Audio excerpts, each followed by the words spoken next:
इस बार सबसे अधिक रिकॉर्ड तोड़ वोटिंग हुई। प्रदेश में 76% से अधिक मतदान हुआ। चुनाव आयोग के आंकड़ों के मुताबिक इस चुनाव में 76% से ज्यादा वोटिंग हुई है। वहीं सबसे कम अलीराजपुर जिले में 60% के आसपास वोटिंग हुई।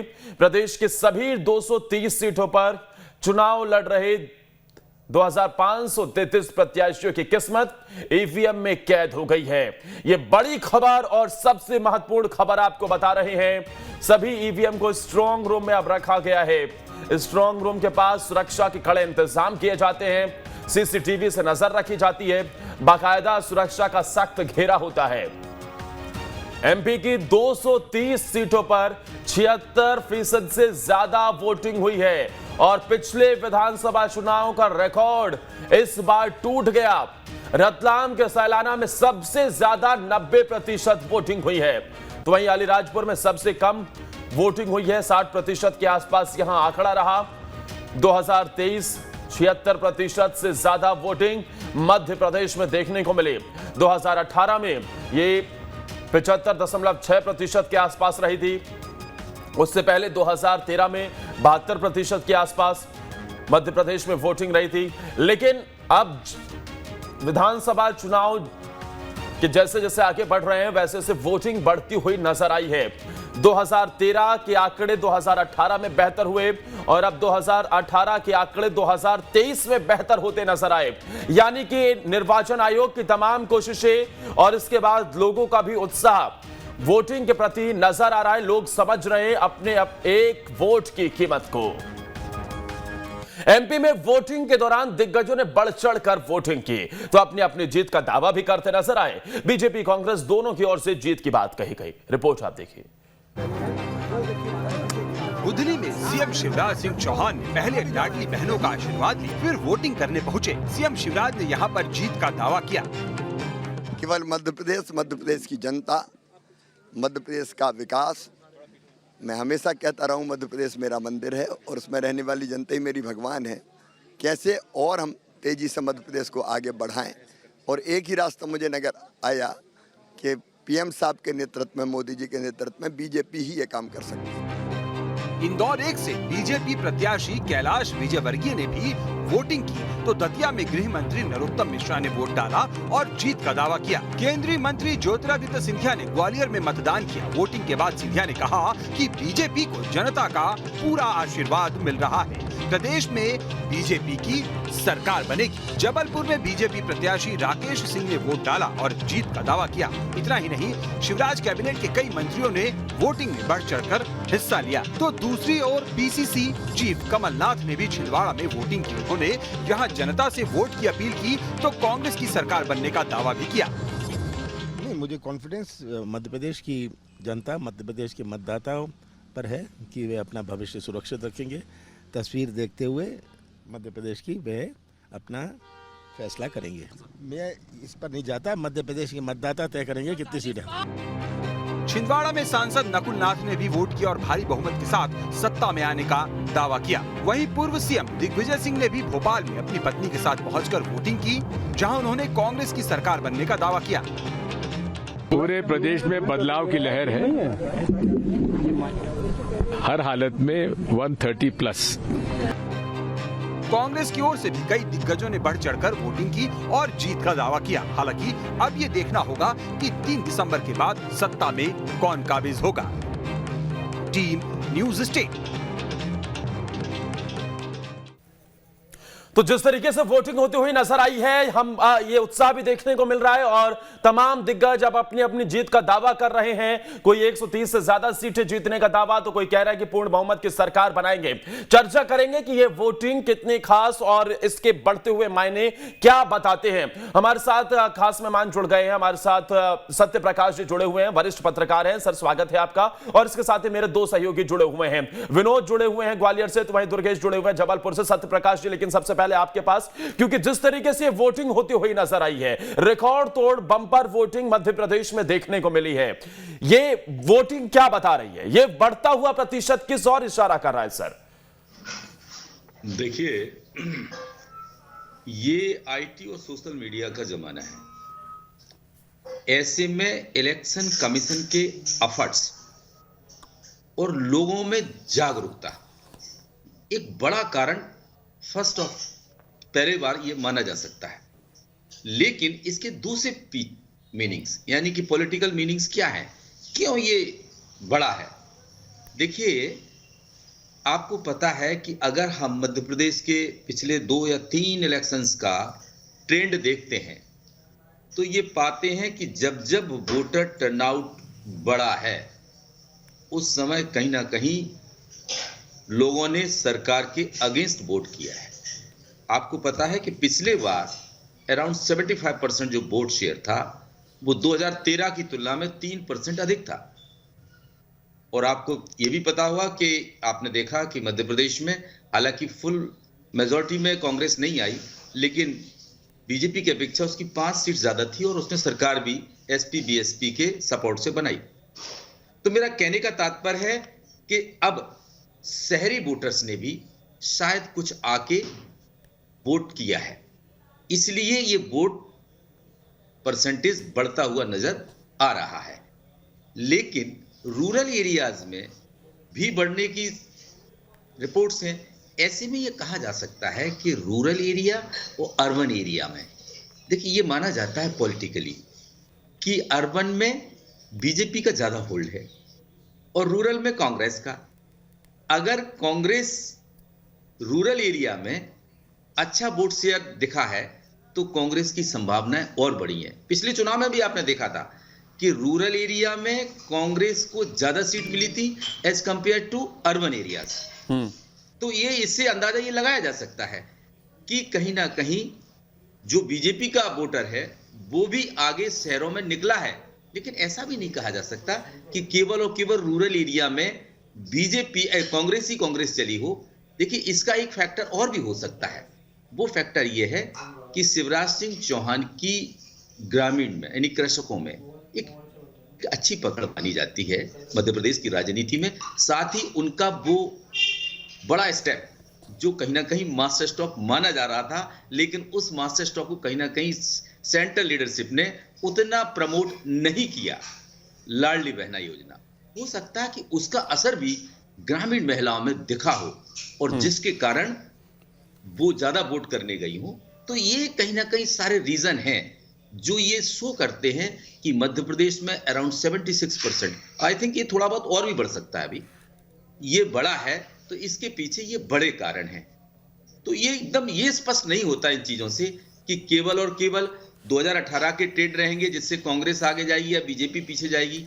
इसके दूसरे एस्पेक्ट भी हो सकते हैं कि लोगों में जागरूकता के कारण हो सकता है दोनों पार्टीज को वोट मिला। लेकिन ये लोकतंत्र के हिसाब से सर बहुत बेहतर तस्वीर है। अच्छा, कि ये उम्मीद ये है कि जो 76% के आसपास का आंकड़ा है ये थोड़ा और बढ़ता नजर आए, क्योंकि 2018 के मुकाबले बहुत ज्यादा कुछ बढ़ोतरी देखने को नहीं मिली। अच्छा, 4 विधानसभा चुनाव बीते की बात करें तो ये बढ़ता हुआ जरूर दिखाई दिया है, लेकिन हो सकता है चुनाव आयोग और सभी लोग इससे और बेहतर की उम्मीद कर रहे थे। अतुल भी हमारे साथ जुड़ गए हैं छिंदवाड़ा से। अतुल, आपके पास आते हैं। 85% से ज्यादा वोटिंग छिंदवाड़ा में हुई है, बंपर वोटिंग होती हुई दिखाई दी है। इस वोटर टर्नआउट को किस तरीके से देखें और क्या इसने वहां मौजूद सभी राजनीतिक दलों की हलचल पैदा कर दी है? क्या उनकी ये कहें कि कहीं ना कहीं उनकी मुश्किलें भी ये बढ़ा सकता है? क्योंकि वोटर जब भी निकलता है तो किसी एक पार्टी के लिए मुश्किल जरूर होती है, चाहे वो सत्ता पक्ष हो या विपक्ष।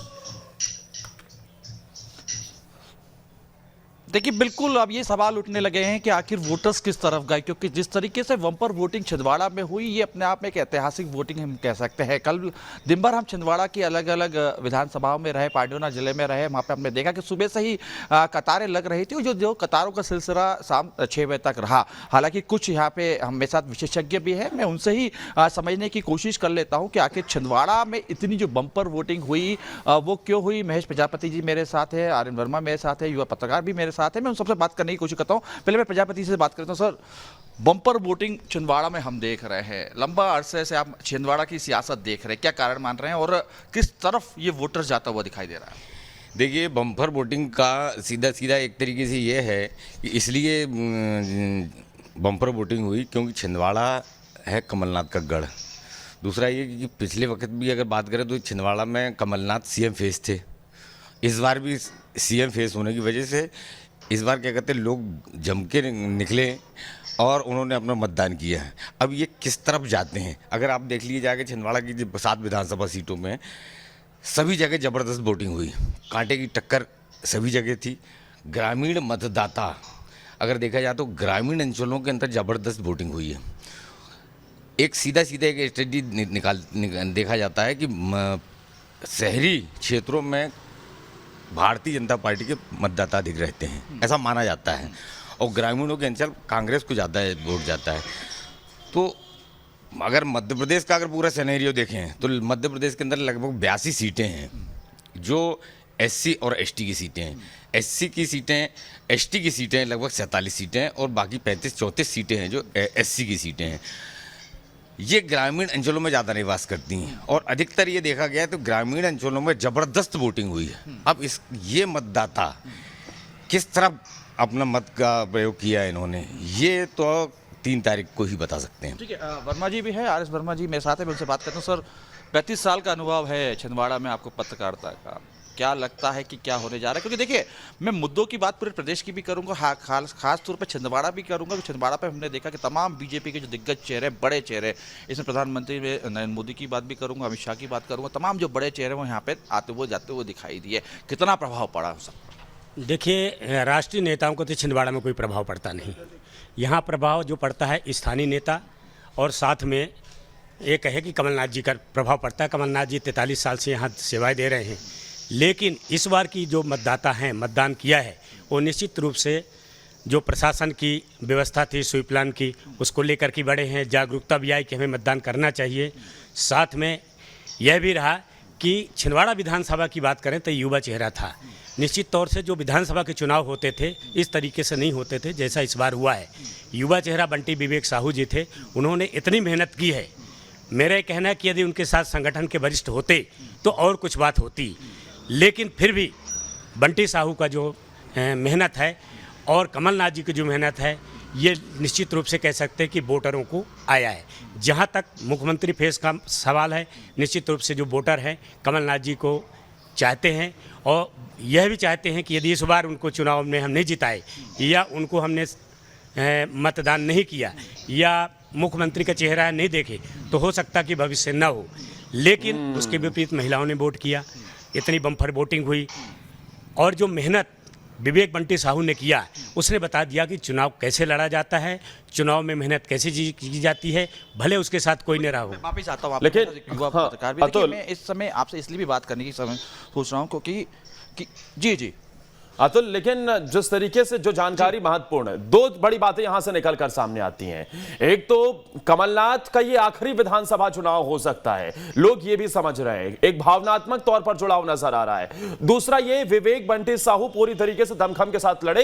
बीते विधानसभा चुनाव में भी देखने को मिला कि बहुत हद तक टक्कर उन्होंने दी, 22,000 के आसपास वोटों से ही कमलनाथ जीत पाने में कामयाब हुए। इसके बाद एक और फैक्टर यहां पर निकलकर सामने आया, जो महत्वपूर्ण जानकारी उनकी तरफ से दी गई कि सीएम का चेहरा घोषित किया गया है। तो अगर सीएम के चेहरे पर ही जिस पार्टी ने घोषित किया, अगर वही नहीं जीतेगा तो एक बड़ा सवाल, और वो भी अपने गढ़ से। तो क्या ये सभी फैक्टर्स इंक्लूड वहां पर होते हुए नजर आए? मैं आपके पास वापस लौटूं, ग्वालियर चलते हैं विनोद के पास। विनोद, अभी जो वोटर टर्नआउट देखने को मिला है ग्वालियर में, 2018 से क्या ये आंकड़े बेहतर हुए हैं? और इसके साथ ही कैसे इसे समझें पूरे वोटर टर्नआउट को ग्वालियर में? देखिए, बिल्कुल ग्वालियर चंबल अंचल में 2018 से कहीं ज्यादा मतदान हुआ है, क्योंकि 2018 में जो विधानसभा का चुनाव हुआ था उसमें पूरे मध्य प्रदेश में जो टर्नआउट हुआ था उसका 10% कम ही रहा था।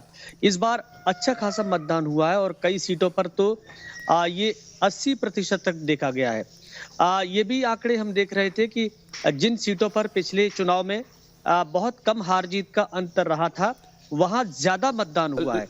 यानी वहां लोगों का जो मत है, क्या पिछली हार का बदला लेने का रहा या सरकार की योजनाओं के साथ रहा, ये तो फैसला लोगों ने किया। और लेकिन विनोद, क्या अभी भी 67% के आसपास वोटिंग हुई है? अगर करेक्ट कीजिए, क्या इस बार भी ग्वालियर में 67% के आसपास वोटिंग? और 67% भी आंकड़े बहुत ज्यादा उत्साहित नहीं करते हैं, तो इसके पीछे की क्या बड़ी वजह रह जाती है कि ग्वालियर चंबल संभाग में उस तरीके से वोटिंग नहीं होती जो बाकी हमें जिलों में, बाकी विधानसभाओं में देखने को मिलती है? देखिए बाकी विधानसभाओं की अगर हम तुलना करें, जैसे ग्वालियर चंबल की ही बात करें तो बीजापुर में लगभग 80% मतदान हुआ, श्योपुर में लगभग 80% मतदान हुआ। इसी तरह से जो पिछोर विधानसभा है वहां भी लगभग 79-80 के आसपास हुआ। दतिया में 79 के परसेंट आसपास हुआ है। तो ये सारे जो मतदान हैं, यहाँ ज्यादा किसी हिंसा की खबरें नहीं आई। लेकिन अगर कहीं मतदान का प्रतिशत किसी वजह से कम हुआ है तो उसकी कारण वो विधानसभा सीटें हैं जहां लोगों में डर और भय दिखाया गया। जैसे भिंड में 2-3 विधानसभा सीटें, आप अटेर देख लीजिए, मेहगांव देख लीजिए, मुरैना में दिमनी है, मुरैना है, यहाँ हिंसा हुई जिसकी वजह से परिवार के साथ लोग वोट डालने नहीं जा पाए। सामान्य तौर पे जब हिंसा होने लगती है, गोलियां चलने लगती हैं, गाड़ियां फोड़ने लगती हैं, पत्थरबाजी होने लगती है, तो कोई ये नहीं चाहता कि वो अपनी फैमिली के साथ वोट डालने जाए और फिर इन नेताओं का वोट प्रतिशत बढ़ाए। आखिर में लोग यही सोचते हैं कि जैसे भी हो मैं वोट डाल के आ जाऊंगा, घर परिवार क्या को घटनाओं में नहीं कमी ले आई जाना, है क्योंकि 2018 खतरा हो सकता के मुकाबले? नहीं, 2018 के मुकाबले तो प्रतिशत काफी बढ़ा है। 2018 के मुकाबले ये प्रतिशत लगभग 3-4 कहीं 5-5 बढ़ा है। तो इसके मायने ये लगाए जा सकते हैं नहीं कि विनोद, देखिए, जो घटनाएं देखने को मिलती थी कि वोट डालने से रोकना या फिर पत्थरबाजी होना, क्या उसमें भी कमी आई है?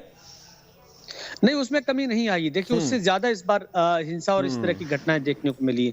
अब देखिए मेहगांव विधानसभा की अगर हम बात करते हैं तो वहां गोली चली, एक युवक को पैर में गोली लगी, बीजेपी के प्रत्याशी के साथ झड़प हुई, पत्थर फेंके गए, उनके पैर में चोट आई। मतलब तमाम दावों के बाद इस बार भी इस जी। तरीके की घटनाएं निकलकर सामने आई है, खासतौर ग्वालियर चंबल संभाग, और वहां पर इसी वजह से खास तौर पर तैयारियां विशेष कर दी जाती है, लेकिन उसके बावजूद भी इस बार भी ऐसी घटनाएं देखने को मिली है। दुर्गेश, जबलपुर में क्या स्थिति रही? इस विधानसभा चुनाव की मुकम्मल तैयारियां की गई थी निर्वाचन आयोग की, कितना असर देखा गया उसका?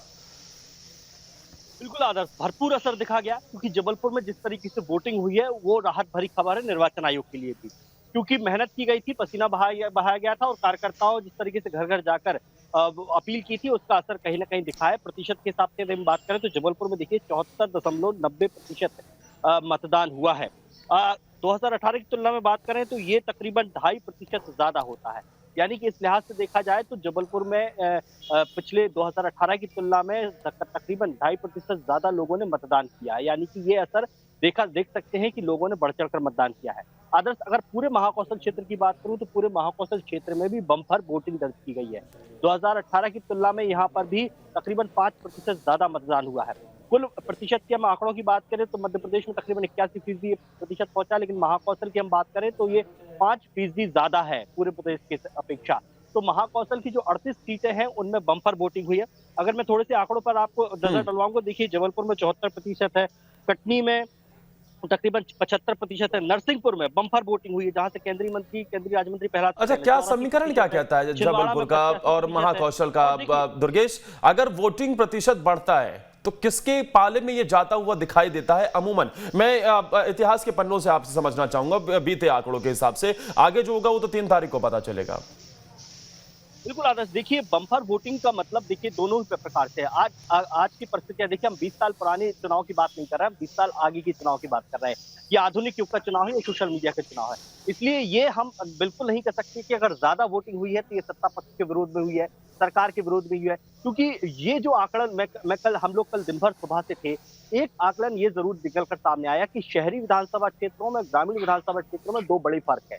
शहरी विधानसभा क्षेत्रों में जहां लोगों ने पार्टी विशेष पर मतदान किया है, तो शहरी विधानसभा क्षेत्रों में व्यक्ति विशेष पर मतदान किया है। शहरी विधानसभा क्षेत्रों में जहां व्यक्ति पर वोट डाला गया है, ग्रामीण विधानसभा क्षेत्रों में पार्टी पर वोट डाला गया है। और इसलिए ये बिल्कुल नहीं कहा जा सकता कि अगर ज्यादा वोटिंग हुई है तो सरकार के पक्ष में, विपक्ष में गई है, या कम वोटिंग हुई है तो कांग्रेस के पक्ष में गई है, क्योंकि जिस तरीके से ग्रामीण क्षेत्रों में बम्पर वोटिंग दर्ज की गई है। जबलपुर का ही सिहोरा विधानसभा क्षेत्र है, आदिवासी बेल्ट है, 85-80% से ज्यादा मतदान। मैं इस बात को लेकर भी बेहद उत्साहित करने वाली बात है दुर्गेश, क्योंकि आप बरगी बांध के उस दूसरी तरफ का एरिया जान लीजिए जो बिल्कुल दूरस्थ इलाका है, बोट के जरिए से भी वहां पर निर्वाचन आयोग की टीम को पहुंचना पड़ा, लेकिन उसके बावजूद भी गजब का उत्साह देखने को मिला। नीलम, लेकिन ये उत्साह करने वाली तस्वीरें पूरे प्रदेश भर से निकलकर सामने आई हैं। लोगों ने बढ़ चढ़कर मतदान में हिस्सा लिया है, लेकिन अब बढ़ता हुआ मतदान क्या राजधानी में सियासी दलों की धड़कनें भी बढ़ा रहा है?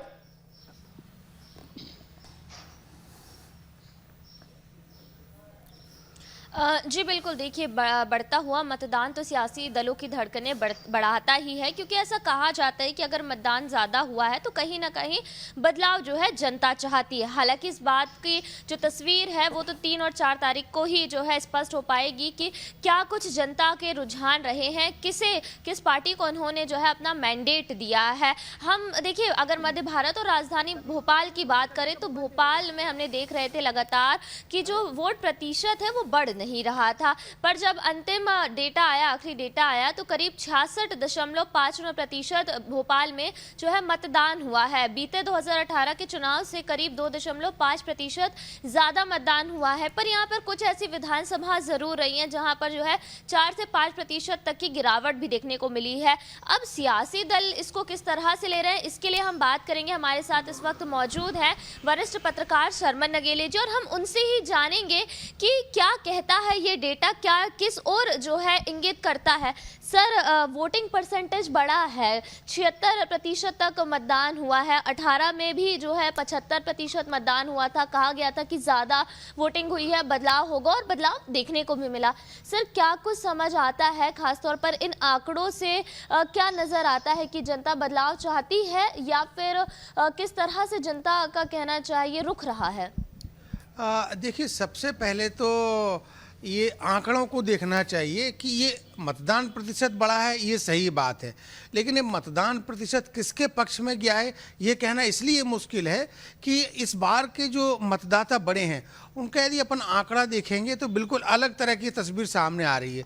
पहला आंकड़ा ये है कि जो 18 से 19 साल का वोटर है वो लगभग 22,34,000 के लगभग है। दूसरा आंकड़ा यह है कि जो 20 से 29 साल का वोटर है वो 1,41,00,000 से अधिक 85,000 के लगभग वोटर है। तीसरा आंकड़ा ये है जो 1,18,00,000 के ऊपर के लगभग जो महिलाएं हैं जो लाली बहना योजना का लाभ पाने की परिधि में आती हैं। अभी जो यदि ये तीनों आंकड़ों को मिलाएं तो लगभग 2,83,00,000 के लगभग एक आंकड़ा जाता है। अब ये जो एक जो संख्या में जो इजाफा हुआ है ये किसके पक्ष में मतदान करता कहना मुश्किल है, क्योंकि देखिए जो 18 से 19 साल का वोटर है जो कि मैंने 22 लाख के लगभग बताया, 34,000, इन्होंने सिर्फ और सिर्फ ये जो वर्तमान में सरकार है इन्हीं का कार्यकाल देखा है। यदि अपन 1,41,00,000 जो 20 से 29 साल का वोटर है उसकी बात करें तो उन्होंने भी यानी फर्स्ट टाइम वोटर्स जो बेहद महत्वपूर्ण भूमिका निभाते हैं, और यही जो 24 लाख के आसपास, 22 से 24 लाख के आसपास वोटर्स हैं बहुत बड़ी भूमिका निभा सकते हैं। जो जानकारी दे रहे हैं कि जो इसमें 18 से 20 और 22 साल के जो युवा मतदाता हैं उन्होंने लगभग बीते 20-22 सालों में एक ही तरीके की सरकार देखी है, और जब से उन्होंने सोचना समझना शुरू होगा एक तरीके की सरकार है तो क्या मूड नजर आएगा। दूसरी तरफ बीजेपी की तरफ से हमेशा यह दावा रहता है कि साइलेंट वोटर कहीं ना कहीं उनके पक्ष में मतदान करता हुआ दिखाई देता है, और इस बार भी हमने देखा मध्य प्रदेश में रिएक्शन देने को कोई जल्दी तैयार नहीं था। हमारे रिपोर्टर्स पूछते, हमारे सहयोगी पूछते तो लोग कहते भाई हम तो अपने मत का प्रयोग कर रहे हैं, ये 3 तारीख को पता चलेगा कि हमने किसे दिया है। ये 2 फैक्टर्स किस तरीके से, क्या ये राहत भरे हो सकते हैं भारतीय जनता पार्टी के लिए?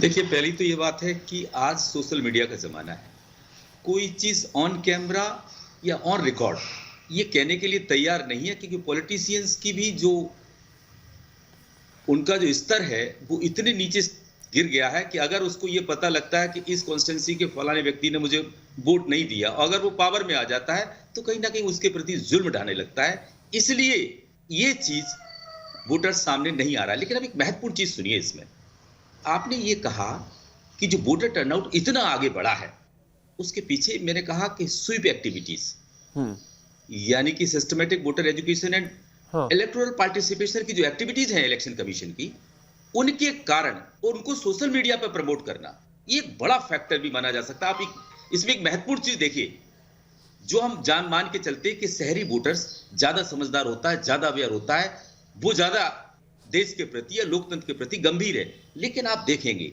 कि जैसे जैसे हम, चाहे आप बिंद बघेलखंड के ट्राइबल एरिया से महाकौशल के घूमते हुए अगर हम निमाड़ तक आते हैं, इस निमाड़ में वो सीट्स जो सब्सटेंशियल पॉपुलेशन एसटी कम्युनिटी की रखती हैं या रिजर्व फॉर एसटी, उनमें आप देखें अराउंड 75 to 80% वोटर टर्नआउट। आपने जैसे सलाना का भी रिपोर्ट दिखाया कि 90% सालाना रिजर्व सीट है एसटी के लिए। तो ये मेरा कहने का तात्पर्य है। और पर्टिकुलरली इन बैयर, पारसबाड़ा और लांजी, ये ऐसी कॉन्स्टिट्यूंसी है जो कहीं ना कहीं नक्सल प्रोन कॉन्स्टिट्यूंसीज मानी जाती है, और उनमें आप देखें क्या जबरदस्त वोटर टर्नआउट है। तो कहने का तात्पर्य ये है कि आदिवासी किस तरफ गया है, ये बड़ा सोचने का विषय है। या आदिवासी का ये ट्रेंड देखा गया कि जब भी वो जाता है, जबरदस्त जाता है, एक साइड जाता है, या तो वो कांग्रेस की तरफ गया होगा या फिर भारतीय जनता पार्टी की तरफ गया होगा। पिछले इलेक्शंस में आपने देखा कि 47 सीट्स जो रिजर्व हैं एसटी के लिए, उनमें 31 सीट्स कांग्रेस ने जीती थी और 16 पर बीजेपी से बढ़ गई थी। इससे एक चीज आकलन किया जा सकता है कि, और इसके 2018 के पहले के इलेक्शंस 2008 या 2003 के इलेक्शंस देखते हैं तो उसमें भारतीय जनता पार्टी ने जबरदस्त जीत हासिल की थी इन सीट्स। लेकिन वोटिंग प्रतिशत 2018 में भी भारतीय जनता पार्टी का कुछ हद तक बढ़ा था और बेहद टक्कर का मुकाबला देखने को मिला था। सीटें भले ही उस हिसाब से ना मिली हो, लेकिन वोटिंग प्रतिशत बीजेपी का ही ज्यादा था सर। देखिए, बीजेपी का वोट शेयर जो था वो 0.13% कांग्रेस के बहुत माइनर मार्जिन से। लेकिन इसके साथ कारण क्या होता है, देखिए कुछ सीट्स बीजेपी ने लंबे मार्जिन से जीती और वहीं पर कांग्रेस ने कुछ सीट्स थिन मार्जिन से जीत दर्ज की। इसके कारण ये जो वोट शेयर बीजेपी का अधिक था, लेकिन बावजूद भी उसकी नंबर ऑफ सीट्स बीजेपी की अपेक्षा कांग्रेस की 5 ज्यादा थी। तो ये जो चुनाव है, इस चुनाव में वोटर टर्नआउट के आधार पर आप ये एकदम नहीं कह सकते हैं कि कांग्रेस आ रही है या लोगों ने रूलिंग पार्टी के अगेंस्ट वोट किया है। आपने देखा कि पिछले चुनाव में मध्य प्रदेश में जो वोट शेयर था वो अराउंड 75% था और उससे 2013 में जो वोट शेयर था उससे 3% कम था। यानी वोट शेयर बढ़ा। वोट शेयर बढ़ने के बावजूद भी आपने देखा होगा कि लोग कह रहे थे कि ये अगेंस्ट टू गवर्नमेंट वोट किया, लेकिन वोट शेयर बीजेपी का कांग्रेस की अपेक्षा अधिक था। तो इसका आधार पर ये तो बिल्कुल नहीं कहा जा सकता है। हाँ, एग्जैक्ट। नीलम, अगर वोट शेयर बढ़ रहा है किसी पार्टी का, उसके बावजूद भी अगर उसे सीटें नहीं मिल रही है, कौन से बड़े फैक्टर्स इसके पीछे काम करते हैं? सत्यप्रकाश जी ने बताया कि कुछ ऐसी सीटें होती हैं जहां पर कांग्रेस पार्टी ने बेहद थिन मार्जिन से जीत हासिल की, वहीं भारतीय जनता पार्टी ने कई सीटों पर बेहद बंपर तरीके से जीत हासिल की। ये भी एक बड़ा फैक्टर होता है। लेकिन इसके अलावा जो छोटी छोटी पार्टियां चुनावी मैदान में उतरती हैं, या फिर कांग्रेस भारतीय जनता पार्टी के अलावा मध्य प्रदेश की सियासत में और जो पार्टियां चुनावी मैदान में उतरती है, वोट कटवा कहा जाता है, अक्सर आरोप भी लगते हैं। क्या इस तरीके की भूमिका निभाती हैं? क्या उनकी वजह से किसी भी एक मुख्य दल को फायदा मिलता हुआ नजर नहीं आता? वोटिंग प्रतिशत भले ही बढ़ता है लेकिन सीटों में तब्दील नहीं होता।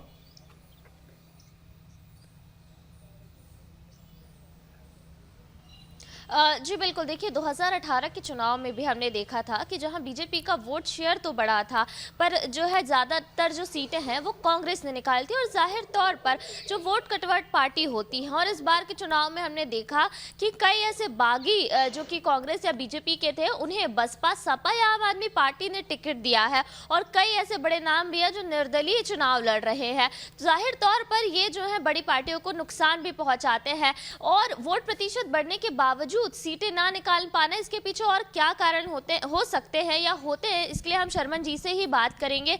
सर, 18 के चुनाव में जैसा हमने देखा था कि कांग्रेस का वोट शेयर बीजेपी से थोड़ा कम था, पर सीटें ज्यादा उनके पास आई थी। 23 के चुनाव में अगर इस तरह की स्थिति बनती है, क्या नजर आता है और क्या ऐसे फैक्टर्स होते हैं कि वोट प्रतिशत बढ़ने के बावजूद जो है इतनी सीटें नहीं आ पाती है किसी पार्टी के पास? क्या छोटी पार्टियां या जो दूसरे राजनीतिक दल है जो बागियों को टिकट देकर के मैदान में उतार देते हैं, वो वोट काटते हैं, तो ये ऐसे कुछ कारण समझ आते हैं क्या? देखिए, इस बार का जो चुनाव है राइट फ्रॉम 1956 बिल्कुल भिन्न चुनाव है, बिल्कुल अलग है, बहुत रोमांचकारी है, बहुत ही संघर्षपूर्ण चुनाव है। और इस बार के चुनाव में जो चीज़ें देखने में आई हैं कल, ऐसा मध्य प्रदेश की संस्कृति, मध्य प्रदेश की राजनीतिक बिसात, यहाँ का कल्चर, यहाँ के लोग नहीं है। यहाँ पे दोनों ही राजनीतिक दलों में सत्ता की हवस इस सिर चढ़कर बोली कि कल हिंसक प्रवृत्ति का माहौल देखने में आया मध्य प्रदेश में, इससे कि मध्य प्रदेश के राजनीतिक दलों को, मध्य प्रदेश के राजनेताओं को बचना चाहिए। अब जहाँ तक आपने परसेंटेज बढ़ने की बात की है, देखिए ये जो मत प्रतिशत बढ़ता है, ये जरूरी नहीं है कि ये किसी एक दल के पक्ष में जाए। ये इसलिए भी बढ़ा है कि इस बार जो है ना, मैंने शुरू में कहा था ना कि फर्स्ट टाइमर वोटर 22 लाख से अधिक 34,000 के लगभग बढ़ा हुआ है, और जो दूसरा आंकड़ा मैंने 20 से 29 साल वाला बताया था। और ये वो मतदाता है जो digital media, social media age के दौर में जीवन जी रहा है। ये मतदाता वो है जो किसी दल से प्रभावित होकर मतदान नहीं करता है। एक दूसरा, 5 से 7% इस चुनाव में मतदाता बढ़े हैं और 5 से 7% मतदाता घटे भी हैं। अब ये मतदाता जो 5 से 7% का एक बड़ा चंक है, वो किसके पक्ष में मतदान करता कहना मुश्किल है, क्योंकि जो मतदाता है कुछ फर्स्ट टाइमर है, कुछ जो है ना डिजिटल मीडिया, सोशल मीडिया के एज में जी रहा है, कुछ राज्य शासन की योजनाओं से प्रभावित है, कुछ विपक्ष के वचन पत्र या संकल्प पत्र से प्रभावित है। तो कहना बहुत मुश्किल है, लेकिन आमतौर पे ऐसा कहा जाता है कि जब मतदान प्रतिशत बढ़ता है तो वो कहीं ना कहीं किसी एक दल विशेष को नुकसान तो पहुंचाता है, लेकिन ये ट्रेंड ये समय समय पर बदलते रहते हैं। जैसे कि यदि आज 18 की बात करें, उसके पहले की बात करें, तो जरूरी नहीं है कि वो सारी की सारी जो थ्योरी रहती है, जो फॉर्मूला रहता है, वो इस चुनाव पर भी लागू हो जाए, क्योंकि इस चुनाव के मुद्दे मतलब क्रिकेट के मैदान की तरह है, जो श्रवण जी कह रहे हैं नीलम, क्रिकेट के मैदान की तरह अनिश्चितताओं का खेल है। जो ट्रेंड बीते बार से कंटिन्यू रहा है, जरूरी नहीं है कि वही कंटिन्यू हमें दिखाई दे, कुछ भी हो सकता है, कुछ भी बदलाव देखने को मिल सकता है। लेकिन अतुल, एक बात जो महत्वपूर्ण कही गई थी, नीलम ने जब श्रवण जी से बात की थी, तो एक जानकारी ये निकलकर सामने आई कि जो युवा वोटर हैं, उन्होंने बीते 20-22 साल में कुछ बदलाव मध्य प्रदेश में सत्ता परिवर्तन या फिर किसी दूसरे बड़े नेता को देखा नहीं है। वो एक ही चेहरे को बार बार देख रहे हैं और एक ही चेहरे के नाम पर विधानसभा चुनाव लड़े जा रहे हैं। मुख्यमंत्री शिवराज सिंह चौहान लगातार चुनाव जीत हासिल भी कर रहे हैं, लेकिन ये जो बड़ा फैक्टर हो जाता है कि भाई हम 20-22 साल से, अब हम जब, क्योंकि बचपन से लेकर अब तक उन्होंने देखा है, अब जब बदलाव चीजें नजर आ रही है, तो क्या ये युवा वोटर और फर्स्ट टाइम वोटर महत्वपूर्ण भूमिका निभा सकता है? राज्य के लिहाज से दूसरा संदर्भ हो गया। अब छिंदवाड़ा की बात करते हैं, छिंदवाड़ा में भी तो यही फैक्टर है ना अतुल। छिंदवाड़ा में भी तो जो बच्चे अब फर्स्ट टाइम वोटर डाल रहे होंगे या फिर जितने भी वोटर्स होंगे, वो भी लगातार कमलनाथ को ही देख रहे हैं। क्या वहां पर कुछ ऐसी सुगबुगाहट है कि भाई अब बदलाव के मूड में है? जरा वरिष्ठ पत्रकार से बात कीजिए, समझिए जरा। ठीक है, बिल्कुल मैं जानने की ये कोशिश कर लेता हूँ। देखिए, इस बार हम मध्य प्रदेश में लगातार ये कह रहे हैं कि जो युवा वोटर्स होंगे वो कहीं ना कहीं निर्णायक भूमिका में होंगे और ये तय करेंगे कि मध्य प्रदेश में सरकार किसकी बन रही है। कुछ वरिष्ठ पत्रकार हमारे साथ, हमसे बात करें। सर देखिए, यूथ हमेशा एक नई दिशा दे देता है और कहीं ना कहीं हमने देखा कि चुनाव के दौरान यूथ का जो है वोट्स जिस तरफ जाता है, सरकार भी कहीं ना कहीं लगभग तय मानी जाती है। इस बार हम देख रहे हैं शिवराज सिंह चौहान को लगभग लंबे समय से यूथ देख रहे हैं। छिंदवाड़ा में भी यही स्थिति बनी हुई है कि कमलनाथ को यहाँ का यूथ लंबे समय से देख रहा है। क्या यूथ के दिमाग में इस बार क्या चला? क्योंकि देखिए, लंबे समय से आप छिंदवाड़ा की पत्रकारिता कर रहे हैं, जान रहे हैं, नब्ज टटोल रहे हैं। क्या लगा इस बार यूथ के दिमाग में क्या रहा? क्या है, यूथ के मामले में ये बता दूं मैं आपको कि सबसे पहले हमारे जो बेरोजगारी है, नौकरियां युवाओं को नहीं मिल पा रही है, तो इस समय युवा जो है वो सरकार से यही चाहता है, जिसकी भी सरकार बने, कि उसके लिए वैकेंसी हो, उसके लिए रोज़गार के साधन उपलब्ध हो।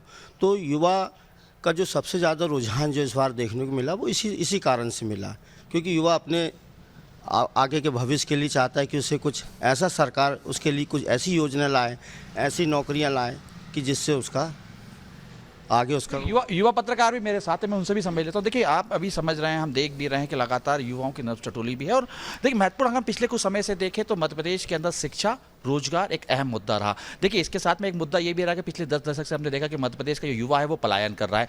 क्या लगता है इस बार का युवा किस तरफ गया? छिंदवाड़ा का खासतौर पर मैं और रोजगार के लिए छिंदवाड़ा में क्या हुआ, ये भी जरा समझिएगा। छिंदवाड़ा में रोजगार के अवसर प्राप्त किए।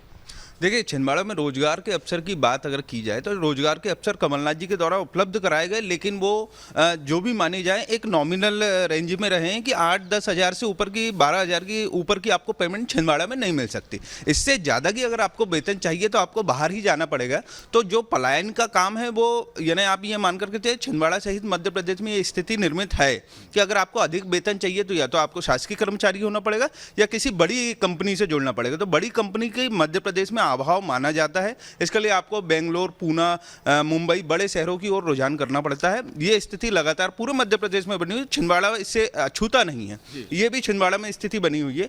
अगर बात करें युवाओं के इस बार रुझान की, तो ये जरूर है कि जो नए वोटर जुड़े हैं उनका एक ये कहा जाए कि सोशल मीडिया में जुड़ाव को लेकर के जागरूकता भी आई है उनके बीच वोटों को लेकर के। तो उन्होंने इसी को दिखाने के लिए भी सेल्फी का ट्रेंड चलता है, जो सेल्फी के ट्रेंड को लेकर भी युवा मतदाता आगे आए हैं, उन्होंने फ़ोटो खींची है, सोशल मीडिया में अपलोड किया, तो युवाओं ने बहुत रुझान किया। और एक जो लगातार नए नए मुद्दे निकल करके आ रहे हैं, हिंदुत्व जुड़ाव है, युवाओं में जोश होता है, तो उस बात को भी हम जोड़ सकते हैं कि युवाओं ने खुल करके अपना मतदान किया। प्रदीप जी देखिए, लेकिन मैं सही से देख रहा था, लाडली बहना योजना का जिक्र मुख्यमंत्री शिवराज सिंह चौहान लगातार कर रहे थे और विपक्ष ये कह रहे थे कि नारी सम्मान योजना हम लेके आएंगे, इसमें 1500 रुपए देंगे। अच्छा, दोनों में अगर हम देखें तो आधी आबादी ने किसके ऊपर ज़्यादा भरोसा किया होगा?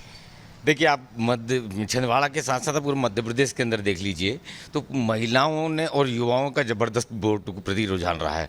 अगर हम मध्य प्रदेश की पूरी बात करते हैं तो मध्य प्रदेश के अंदर 7 जिले हैं, आपकी जानकारी के लिए बताता हूँ, जो जहाँ महिला मतदाता जाता है वहाँ पर बम्पर वोटिंग हुई। एक अगर अलीराजपुर को अगर छोड़ दिया जाए, लगभग 61% करीब वोट हुआ, वहाँ पर छोड़ दिया जाए बाकी जितने 7 जगह हैं, चाहे बालाघाट हो, मंडला हो, डिंडोरी हो, अलीराजपुर हो, रतलाम हो, इन सभी जगह महिलाओं में ज़बरदस्त वोट हुआ। तो महिला और रही बात आपने लाडली लक्ष्मी योजना की बात करी और नारी सम्मान योजना की, तो राहत और रियायत देने में दोनों पार्टियों ने जबरदस्त अपना पिटारा खोला है कि हमने नई चीजों को देंगे आपको 1200 रुपए। लेकिन फर्क तो ये पड़ जाता है ना तो कि जो एक और रुझान देखने को मिला खासतौर पर महिलाओं का, वो ये देखने को मिला कि भाई हमें तो वो दे रहे हैं, वो कब देंगे, कब आएंगे, क्या होगा वो कुछ नहीं पता, लेकिन हमें तो मिल रहा है। और इस वजह से क्या विनोद, महिलाओं का वोट बैंक जो सबसे महत्वपूर्ण इस बार माना जा रहा है, क्या लाडली बहना योजना का एक बहुत बड़ा इंपैक्ट पड़ा है? हाँ, देखिए, जो मतदान हुआ है उस मतदान के आंकड़े हम अगर देखें तो महिलाओं का मतों का प्रतिशत बिल्कुल भी नहीं बढ़ा है। कहीं कहीं 0.2-0.3% देखने को मिला है। जो स्थिति महिलाओं के वोटरों की 2018 में थी वही इस बार भी है। तो लाडली बहन योजना का जो प्रभाव वाली बात हो रही है, शहरी इलाकों में और ग्रामीण इलाकों में इसमें एक बड़ा अंतर है। शहरी इलाकों में महिलाएं उतनी ज्यादा निकल के नहीं आई जितनी ग्रामीण इलाकों में आई। जैसे ग्वालियर ग्रामीण की सीट की ही अगर हम बात करें तो वहां लगभग 70% महिलाएं वोट डालने गई, तो 70% ही पुरुषों ने भी मतदान किया। इसी तरह की अन्य विधानसभाओं में जो ओवरऑल पूरा आंकड़ा निकल के आया है उसमें महिलाओं का प्रतिशत ऐसा नहीं है कि 2-4-5% बढ़ गया हो लाडली बहन योजना से। बमुश्किल से कहीं 1% बढ़ा है तो कहीं 0.5 या 0.6% बढ़ा है।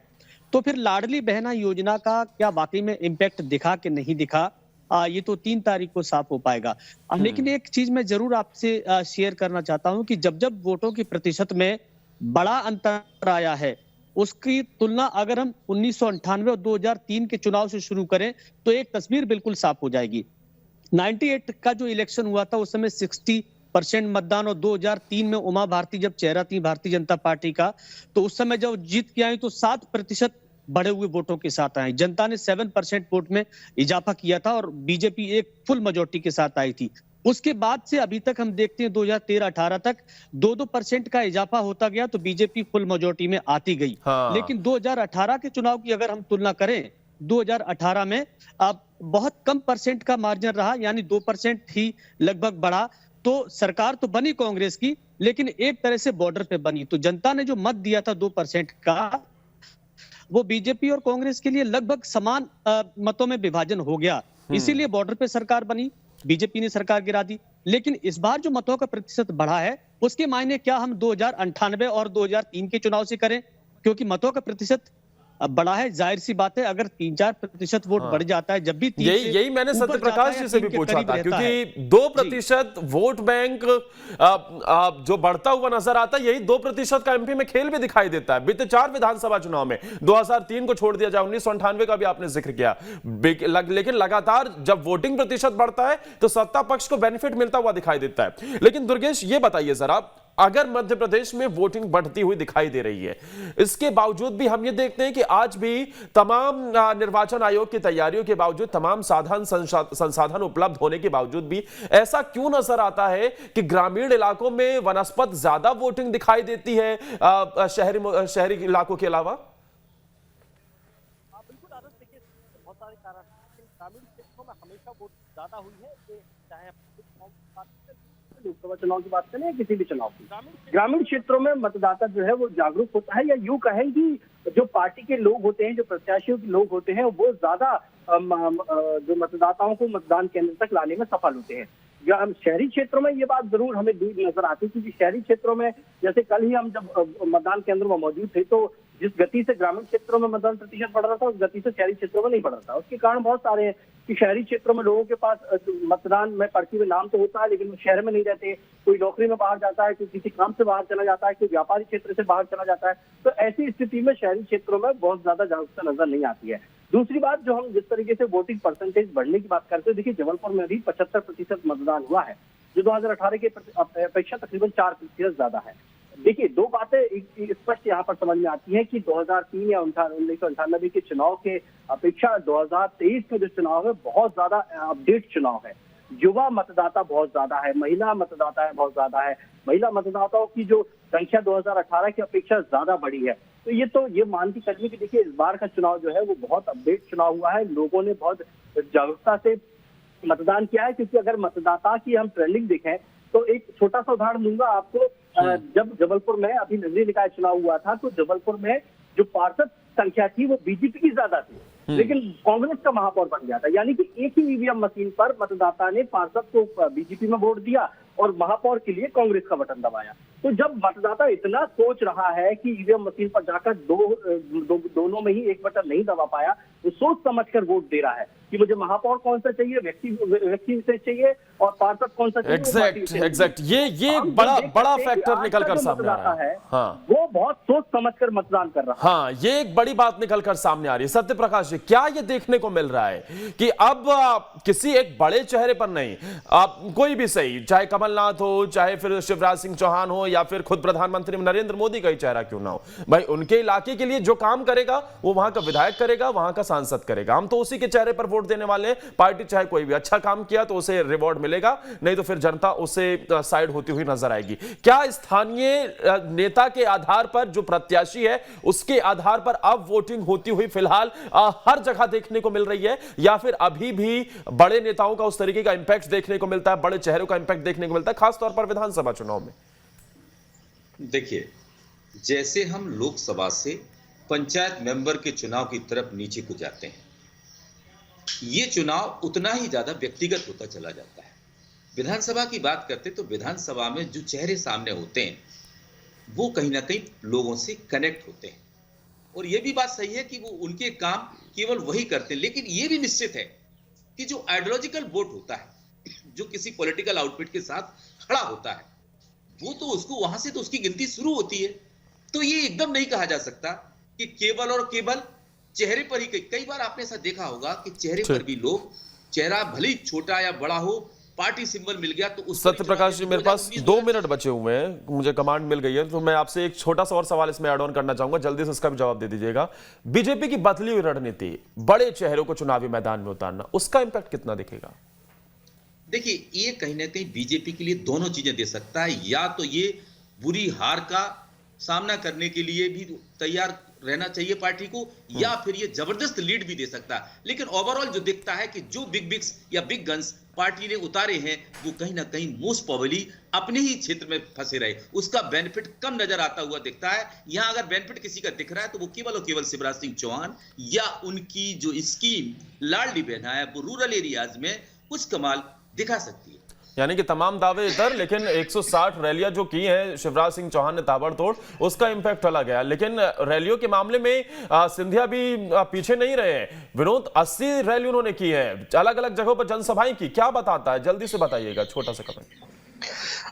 देखिए, सिंधिया को इतनी ज्यादा रैली देने का केवल एक ही कारण नजर आता है। खासकर ग्वालियर चंबल अंचल की भी बात करें तो 2018 में सिंधिया को भारतीय जनता पार्टी ने ही सीएम का चेहरा बता दिया था, कांग्रेस ने घोषित नहीं किया था। लेकिन यहाँ एक जबरदस्त जीत मिली थी। उसके बाद बीजेपी को ये लगा कि नरेंद्र सिंह तोमर तो चुनाव में फंस गए, अब प्रचार करने वाला चेहरा कौन सा है। तो ज्योतिरादित्य सिंधिया को एक बड़ी जिम्मेदारी दी गई। उन्होंने ताबड़तोड़ तमाम रैलियां की, तमाम कार्यकर्ताओं की मीटिंग की, सभाएं की। तो इसका इम्पैक्ट कितना होगा, देखिए, सभा में भीड़ जुटना एक अलग चीज है। और एक मैं बहुत महत्वपूर्ण बात आपको बता दूं, आज जब तक आचार संहिता नहीं लगी थी भारतीय जनता पार्टी की सभाओं में बड़ी भीड़ देखने को मिली। लेकिन जैसे ही आचार संहिता लग गई, बीजेपी के बड़े बड़े दिग्गज की सभा में जो भीड़ 50-50 हजार की हुआ करती थी, वो 2-4 हजार तक सिमट कर रह गई। तो इसके मायने इस परिणाम में देखने को मिल जाएंगे कि सबके मायने क्या थे। ठीक है, बहुत बहुत